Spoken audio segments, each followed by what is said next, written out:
اعوذ باللہ من الشیطان الرجیم بسم اللہ الرحمن الرحیم رب اشرح لی صدری ویسر لی امری واحلل عقدۃ من لسانی یفقہوا قولی اللہم صلی علی محمد وآل محمد وعجل فرجہم۔ کاشانہ بصیرت کے انتہائی معزز اور محترم سامعین، السلام علیکم ورحمۃ اللہ وبرکاتہ۔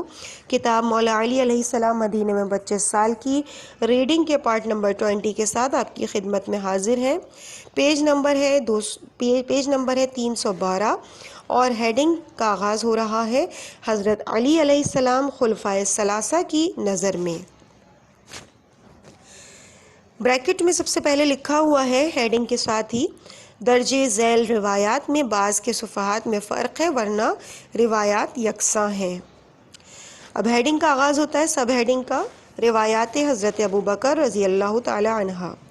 نمبر 1، میں نے رسول اکرم صلی اللہ علیہ وآلہ وسلم سے سنا ہے کہ علی کے چہرے پر نظر کرنا عبادت ہے۔ ریفرنس تاریخ الخلفاء صواعق محرقہ صفحہ نمبر 108۔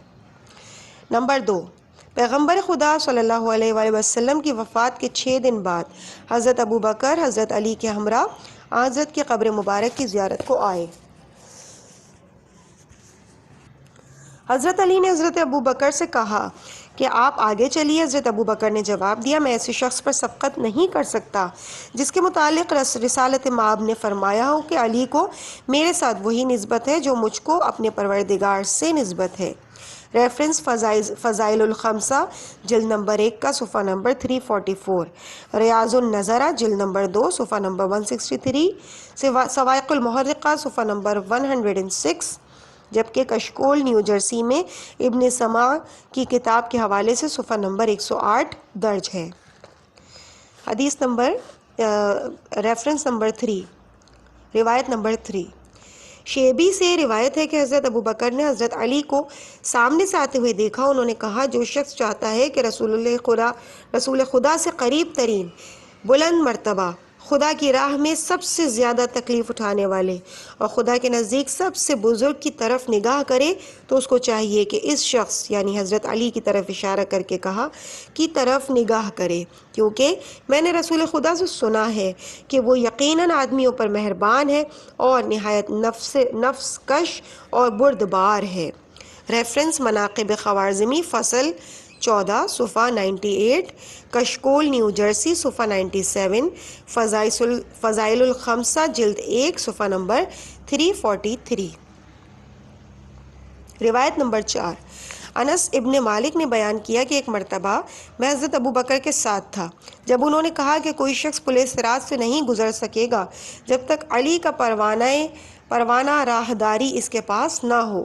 ریفرنس تاریخ بغداد جلد نمبر 10 کا صفحہ نمبر 356، فضائل الخمسہ جلد نمبر 3 کا صفحہ نمبر 131۔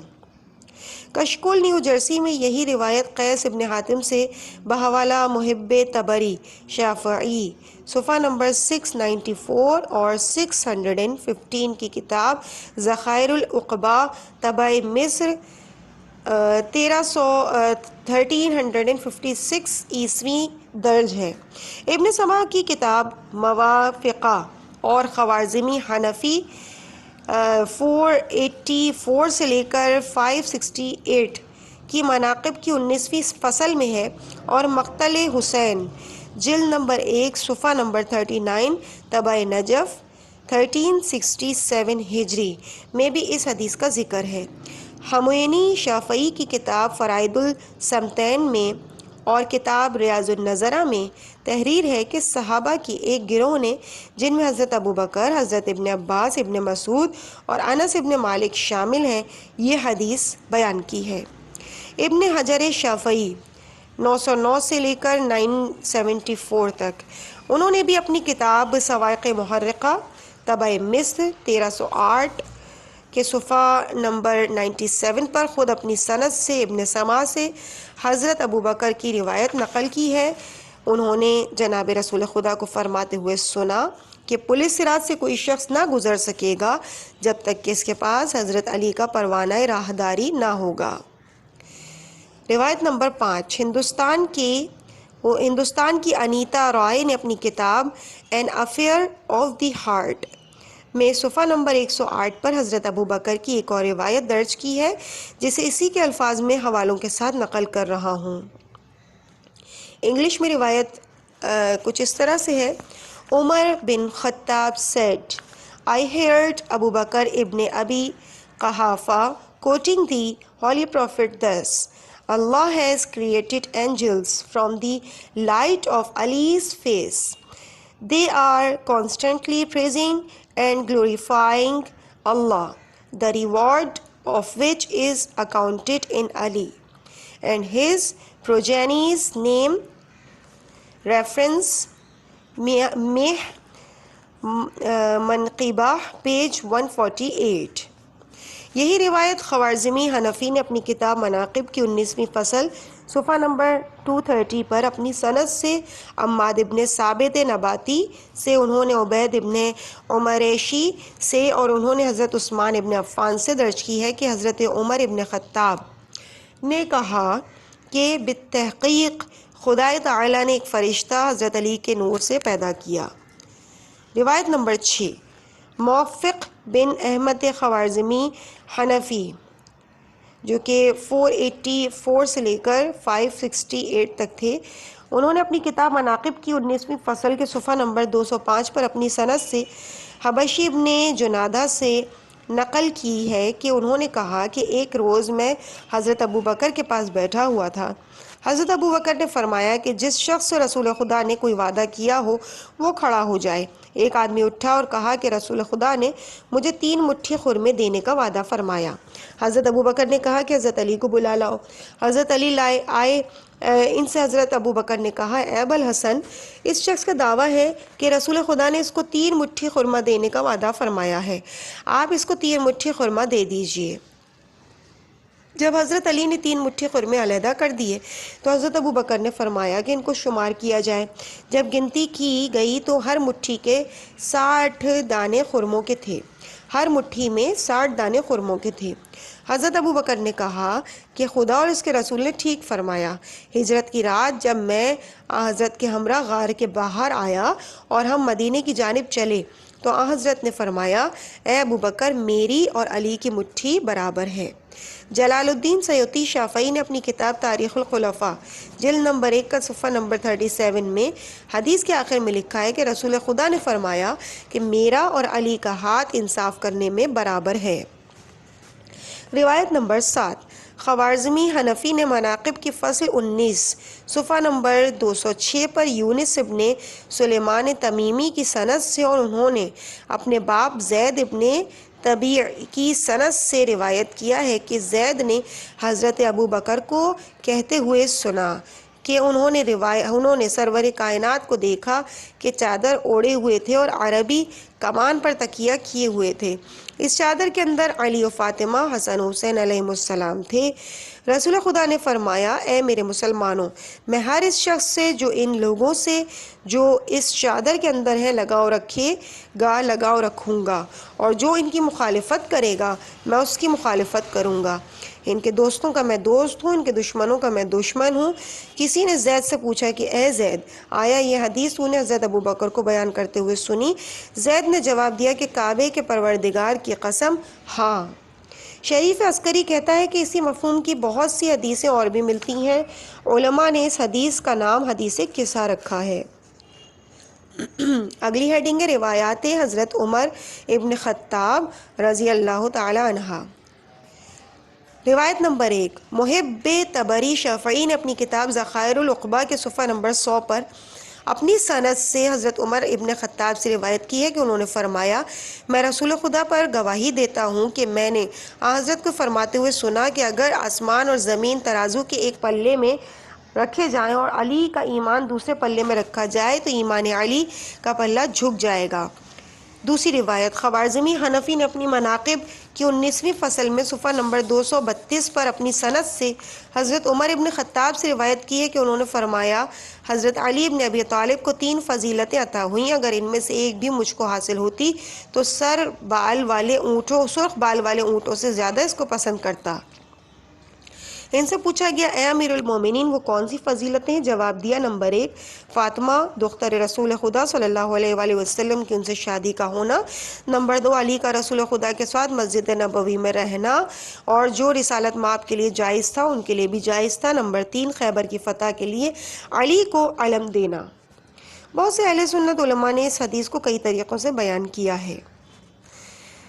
روایت نمبر 3 سید علی شافعی ہمدانی نے مودہ خامسہ ذوالقربہ کے زمن میں اپنی سند سے حضرت عمر ابن خطاب سے روایت کی ہے کہ انہوں نے فرمایا اگر دریا سیاہی ہو جائیں اور تمام درخت قلم بن جائیں اور تمام آدمی کاتب بن جائیں اور جنات حساب کرنے والے ہو جائیں تو اے ابوالحسن تمہارے فضائل کو شمار نہیں کر سکتے۔ ریفرنس ینابع المودہ جلد اول کا صفحہ نمبر 249۔ روایت نمبر 4 زین الفتح فی شرح سورہ حل عطا ابو محمد احمد علی العاصمی میں ہے کہ خلیفہ دوم نے حضرت علی کے متعلق یہ گواہی دی کہ یہ علی ہمارے رسول اور قرآن کے سب سے زیادہ جاننے والے ہیں۔ ترجمہ منہاج نہج البلاغہ از سید سبط الحسن حنصوی دار النشر المعارف الاسلامیہ لکھنؤ صفحہ نمبر 13۔ روایت نمبر 5 ذخائر العقبہ کے صفحہ نمبر 61 پر اس عنوان کے تحت حضرت عمر ابن خطاب سے روایت نقل ہے کہ رسول خدا نے فرمایا کہ کسی نے حضرت علی کی مانند فضیلتیں حاصل نہیں کی ہیں، اپنے دوست کو سیدھا راستہ دکھاتے ہیں، ہلاکت سے بچاتے ہیں۔ روایات جو ہندوستان کی انیتا رائے نے اپنی کتاب an affair of the heart میں جمع کی ہیں۔ نمبر 6 نمبر کی روایت Ali has the maximum knowledge of what was revealed to the Holy Prophet. Reference شواہد التنزیل Volume 1 page number 30۔ روایت نمبر 7 ابن عباس heard Umar saying the best judge among us is Ali. Reference صحیح بخاری Volume 6 کتاب التفسیر۔ یہی حدیث ابن حجر نے سوائق محرقہ کی تیسری فصل کی روایت صفحے نمبر 78 پر جس میں حضرت علی کی مدح صحابہ کی زبانی بیان کی ہے، طبقات ابن سعد کے حوالے سے اپنی سند سے ابو ہریرہ سے روایت کی ہے کہ حضرت عمر ابن خطاب نے فرمایا کہ ہمارے سب سے بہتر فیصلہ کرنے والے علی ہیں۔ روایت number 8 Someone told Umar, "You don't treat others like you treat Ali." Hearing this Umar answered, "He is the master of all those whose master is the Holy Prophet." Reference Riyaz النظرہ Volume 2 page number 169۔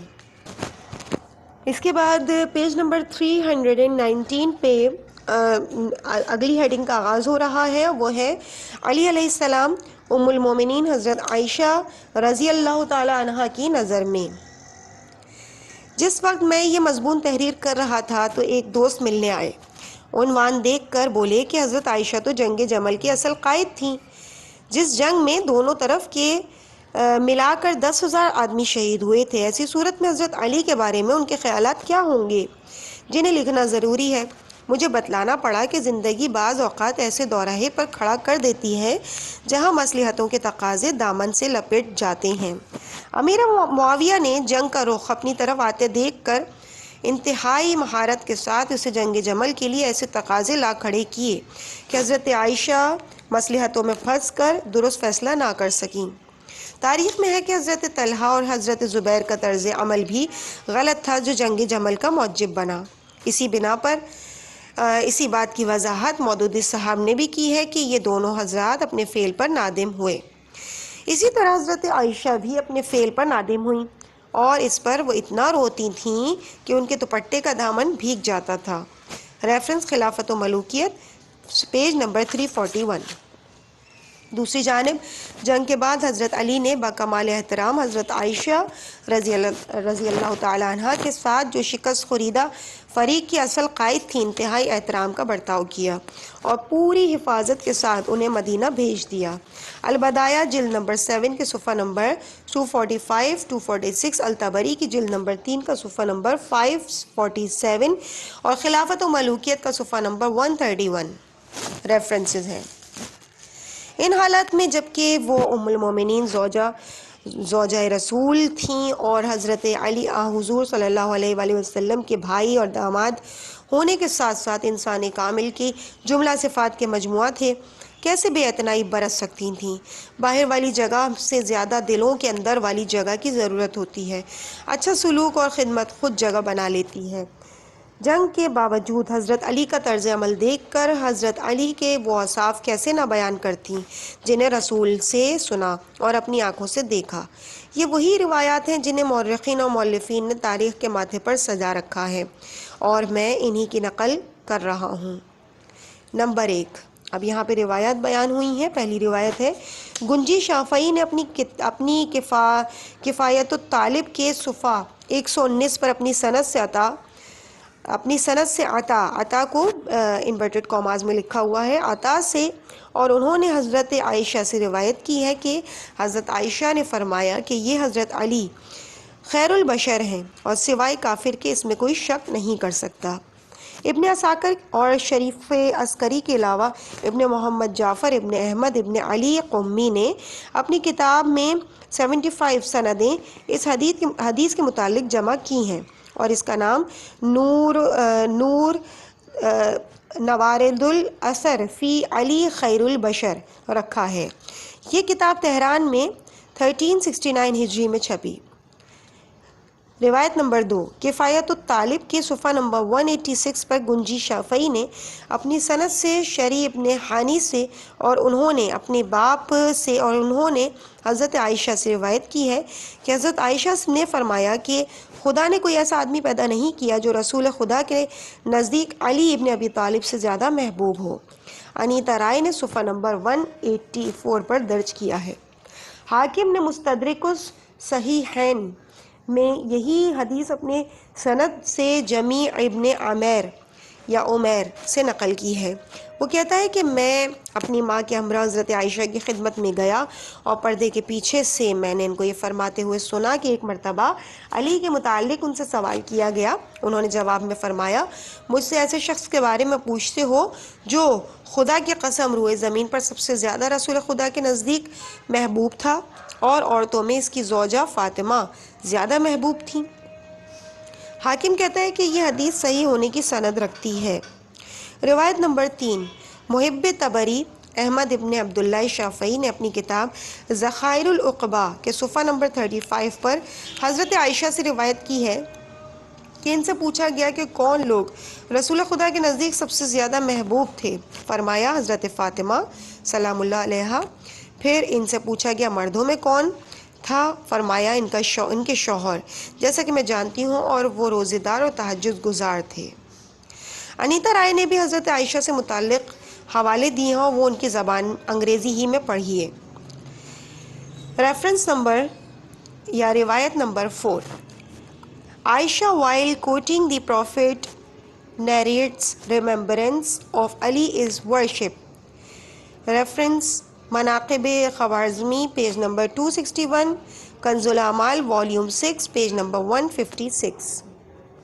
روایت number 5، Aisha says that I asked the Holy Prophet, who is the best among men after you? He replied, Ali, because he is from my own self and I am from him. Reference Manaqib Khawazmi chapter 14 page number 90. Riwayat number 6, the mother of the faithful is also reported to have said, when my father was on deathbed, Ali came to visit him. My father was constantly looking at him. When Ali left, I asked my father as to why he was looking constantly without even batting an eyelid. My father replied, I heard the Holy Prophet say that looking at the face of Ali is worship. Reference Manaqib ibn Maghazli page number 207, Riyazun Nazara volume 2 page 219. Riwayat number 7, another gem from the reliable and assuring tradition of Aisha. One day a gathering of people asked Aisha of Ali.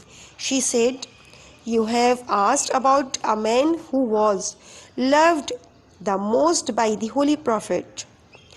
He was the husband of most beloved of the Prophet.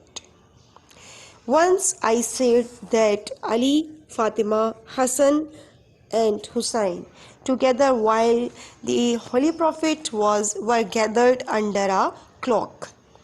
The Prophet said, Allah, these are my Ahl Bayt, my helpers and my supporters. Please keep away every kind of uncleanness and sins from them, and purify them is the best form of purification." I said to him, "O Prophet of Allah, I too am from your Ahl Bayt." He said, "You keep away." Reference Shawaidut Tanzil, Volume 2, page number 39. Ayatut Tahir, Volume 1, page number 237.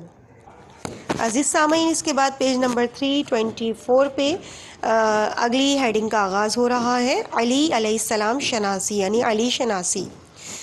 یادوں کا اپنا ایک تیکھا پن ہوتا ہے جو نوکیلے کانٹوں کی طرح ذہن کے کسی نہ کسی حصے میں چپکتی رہتی ہیں اور کسی نہ کسی موقع پر اپنی چبھن کا احساس دلا دیتی ہیں۔ زمانہ گزر گیا لیکن آج بھی ہر برے وقت میں حضرت علی کی یاد باعث تسکین ہوتی ہے۔ دراصل حضرت علی کے بعد ملوکیت نے زندگی میں اتنی تلخی گھولنا شروع کر دی کہ انسان خوابوں میں جینے لگا۔ خواب بھی کیسے، دل ہلا دینے والے اور رلا دینے والے، اور جب رونے کے لیے بھی انہیں کوئی کندھا نہ ملا تو یہ سوچنے پر مجبور ہو گئے کہ پتھروں کی دیواروں کے سامنے رونا کیسا۔ ایسے میں پھر علی کی مشکل کشائی یاد آنے لگی کہ وہی حاجت روائی کا وسیلہ اور ہر دور کے معلم اور رہبر اور ولیوں کے ولی ہیں۔ عام طور پر یہ دیکھا گیا ہے کہ ایک عہد کا معلم دوسرے عہد میں اتنا معتبر نہیں ہوتا کہ نئے عہد میں بھی قابل تقلید ہو۔ یہ علی کی واحد شخصیت ہے جو ہر عہد میں مشعل راہ رہی اور آج بھی ہے۔ پچھلے صفحات پر ہم نے علی کو آئینہ قرآن، رسول خدا، خلفائے ثلاثہ، حضرت عائشہ اور جید علماء کی نظروں میں دیکھا۔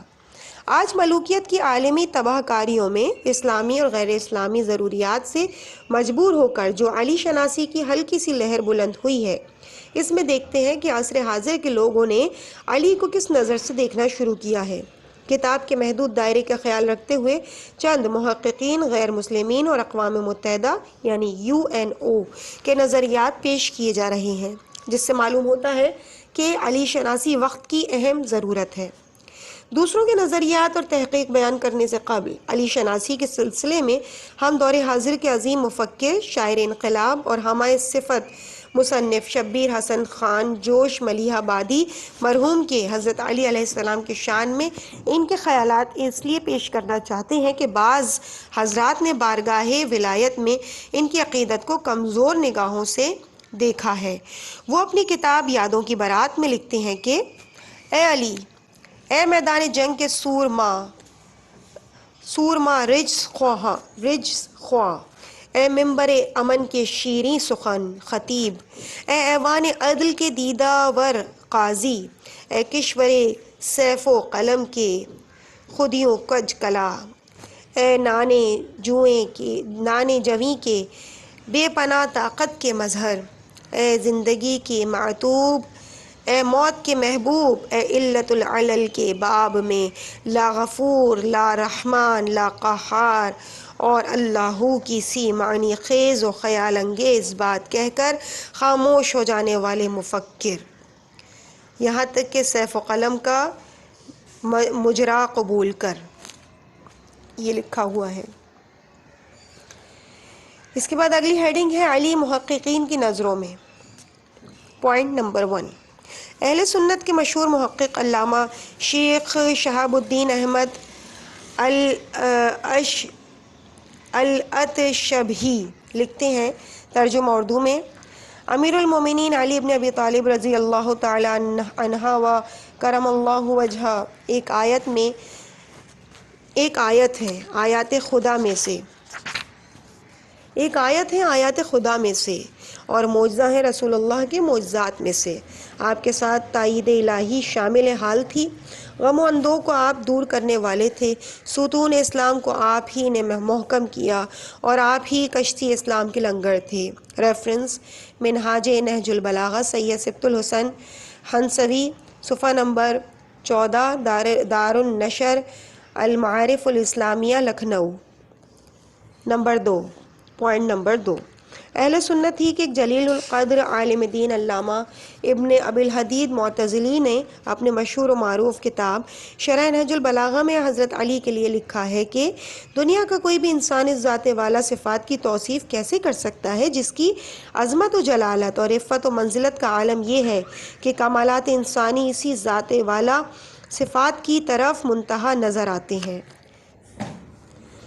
قرآن کی گفتگو ہو تو ان سے بڑا کوئی مفسر نہیں، حدیث کی بات ہو تو ان سے عظیم تر کوئی محدث نہیں، فقہ کا معاملہ ہو تو ان سے زیادہ جلیل القدر کوئی فقیہ نہیں، محراب عبادت میں ان جیسا کوئی نمازی نہیں، ممبر پر ان کی مانند کوئی خطیب نہیں، میدان جنگ میں ان جیسا کوئی بہادر نہیں، منصب قضاوت پر ان سے بہتر کوئی فیصلہ کرنے والا نہیں، اور مسند علم پر کوئی ان سے ہم سری کا دعویٰ کرنے والا نہیں۔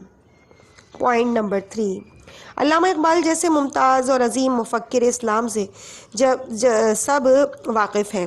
علی کی منقبت میں ان کے چند اشعار ہیں: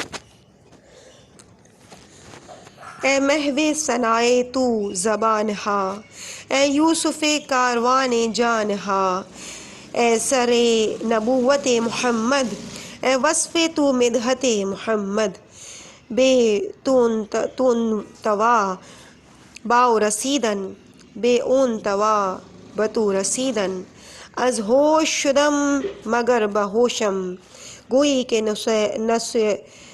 نسرئی خموشم، آماچے کنم میں تولا، تند است برو فتز مینا۔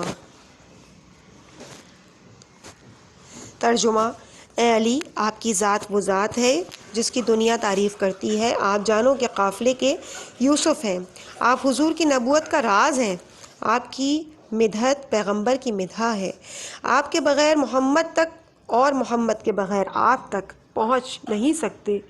میں اپنے ہوش و حواس میں ہوں، لیکن لوگ سمجھتے ہیں میں نے حواس کھو دیے۔ اگر تم کہو کہ نصیری ہو گیا تو یہ سن کر چپ ہوں، کیا کروں؟ آپ کی محبت کی شراب دو آشتہ ہے جو میرے دل کی صراحی سے ہونٹوں پر ابل پڑی ہے۔ مجھے عاقبت کا ڈر نہیں، کیونکہ میں نے شفاعت کے لیے آپ کی اولاد کا غم خرید لیا۔ نمبر 4، جناب خواجہ حسن ثانی نظامی مرحوم کا کہنا ہے کہ یہ عجائبات کی دنیا ہے، قدم قدم پہ یہاں حیرت سے سابقہ پڑتا ہے۔ میں نے جب سنی بن کشیوں کی طرف دیکھا تو دم بخود رہ گیا، کیونکہ ان میں ایک ایسی ہستی مجھے نظر آئی جو خود سنیوں میں بھی حرف لائق صد احترام ہے، بلکہ اس سے محبت، اس سے عقیدت کو دین و دنیا میں کامیابی کا ذریعہ سمجھا جاتا ہے۔ اس کے بعد میں نے شیعہ کیمپ میں کھڑے ہو کر سنی کیمپ کا جائزہ لیا تو پتہ چلا جو یہاں آقا و مولا ہے، دوسری طرف بھی اسی کی غلامی اور حلقہ بگوشی قابل فخر سمجھی جاتی ہے۔ میں دیوبندی کے مقابلے آیا، بریلویوں کے خلاف صف آرا ہوا، صوفیوں اور واعظوں پر تلوار اٹھائی، مگر حضرت علی کرم اللہ وجہہ کو اپنے ہر دشمن گروہ کے درمیان محترم پایا۔ اب سوچتا ہوں اپنے دشمنوں سے کیسے لڑوں، کس کے ساتھ دوں، کس کا ساتھ نہ دوں، کس فرقے سے اپنے آپ کو وابستہ کروں، کس سے علیحدہ ہو جاؤں۔ میں سب کو چھوڑ سکتا ہوں، علی کو نہیں چھوڑ سکتا۔ علی سب جگہ ہیں، کیا مجھے بھی سب جگہ رہنا پڑے گا؟ علی سب کے دوست ہیں، کیا مجھے بھی سب سے دوستی کرنی ہوگی؟ کیا اور لوگ بھی میرا ساتھ دیں گے؟ کیا شیعوں کو، سنیوں کو، دیوبندیوں کو، بریلویوں کو، صوفیوں کو، واعظوں کو، مقلدوں کو اور غیر مقلدوں کو سب کو یہ ہوش آئے گا، یہ عقل آئے گی کہ وہ علی کے نام پر ایک ہو جائیں گے، مل جائیں گے؟ علی سب کے ہیں، سب میں ہیں، ہر ایک کے چہیتے ہیں، ہر ایک کے آقا و مولا۔ پوری اسلامی تاریخ میں اللہ اور رسول کے بعد کیا ایک شخصیت پر یہ اجماع ہوا ہے؟ ریفرنس: میں دوست دار دشمنے میں دوست دار دشمن ہوں. خواجہ حسن ثانی نظامی مرحوم کشکول نیو جرسی صفحہ نمبر 515 اور 516. Point number 5. ہندوستان کے سابق وزیر معروف و مشہور مفسر و عالم اہل سنت مولانا ابوالکلام آزاد تحریر فرماتے ہیں کہ اگر یہ سچ ہے کہ جناب امیر علیہ السلام نے خوارج و منکرین کے مقابلے میں فرمایا تھا کہ میں قرآن ناطق ہوں تو میں اس کی تصدیق کے لیے تیار ہوں، اگرچہ حقیقت ناشناس طبیعتیں سمجھتی ہیں کہ یہ بہت بڑا دعویٰ تھا. یقیناً یہ بڑا دعویٰ تھا جو کوئی انسان نہیں کر سکتا، لیکن اگر حضرت امیر نے کیا تھا تو غلط نہ تھا. اگر ان کی مقدس زندگی حضرت صلی اللہ علیہ وآلہ وسلم کے اسوہ حسنہ کا ایک کامل عکس تھا اور ان کے اعمال کی روشنی سراج منیر رسالت ہی سے ماخوذ تھی، تو کیوں انہیں یہ حق نہ تھا کہ وہ اپنے تئیں قرآن ناطق کہیں، جو کتاب الہی مابین الافتین حروف و نقوش کی شکل میں تھی. ان کی ہستی ناطق تھی جو اعمال حضرت مرتضوی کے اندر سے پکارتی تھی، اور یہ حضرت علی بن ابی طالب علیہ السلام کی آواز نہیں ہے بلکہ القرآن حکیم کی صدا الہی ہے. اور چونکہ القرآن کی آواز ہے اس لیے یقیناً خود منزل القرآن کی آواز ہے. البخاری لمعات الصداقت حصہ اول مجمع مضامین ابوالکلام آزاد صفحہ نمبر 13 طبع لاہور 1340 ہجری. ریفرنس نہج البلاغہ سید سبط الحسن ہنسوی دار النشر المعارف اسلامیہ لکھنؤ صفحہ نمبر 90. نمبر 6. امام شافعی کی مشہور رباعی ہے جس میں انہوں نے فرمایا، جس کا ترجمہ کچھ اس طرح سے ہے کہ علی وہ ہیں جس کی محبت آخرت کے لیے سپر ہے، جو جنت اور دوزخ کے بانٹنے والے ہیں. یقیناً وہ مصطفیٰ صلی اللہ علیہ وآلہ وسلم کے وصی ہیں اور انسانوں اور جنوں دونوں کے لیے امام ہیں. ماخوذ از کشکول نیو جرسی. عزیز سامعین، اس مقام پہ ہم ریڈنگ کو یہیں پہ روکتے ہیں. انشاءاللہ اس سے آگے کی ریڈنگ آپ کے سامنے اگلے حصے میں پیش کی جائے گی، اور ہیڈنگ کا بھی نئی نیو ہیڈنگ کا آغاز ہوگا جو کہ ہوگی علی غیر مسلمین کی نظر میں، اور یہ صفحہ نمبر 330 چل رہا ہے. انشاءاللہ اگلی ریڈنگ میں اگلے پارٹ میں آپ سے ملاقات ہوگی. مجھے اپنی دعاؤں میں یاد رکھیے گا. والسلام علیکم ورحمۃ اللہ وبرکاتہ.